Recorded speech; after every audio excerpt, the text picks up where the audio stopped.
মানিকগঞ্জ জেলার সাটুরিয়া উপজেলার পশ্চিম কাউন্নারা ৩ নম্বর ওয়ার্ডের হাতি এলাকায় গতকাল বিকাল ৪টায় দুই পক্ষের মধ্যে সংঘর্ষে ২ ব্যক্তি আহত হয়েছেন। স্থানীয় সূত্রে জানা যায়, সংঘর্ষের পর আহতরা সাটুরিয়া সদর হাসপাতালে ভর্তি হন।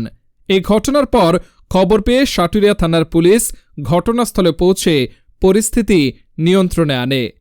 সাটুরিয়া থানার ভারপ্রাপ্ত কর্মকর্তা ওসি মোহাম্মদ শাহিনুর ইসলাম এ বিষয়ে জানান, এ বিষয়ে কেউ অভিযোগ দিলে আইনানুগ ব্যবস্থা নেওয়া হবে।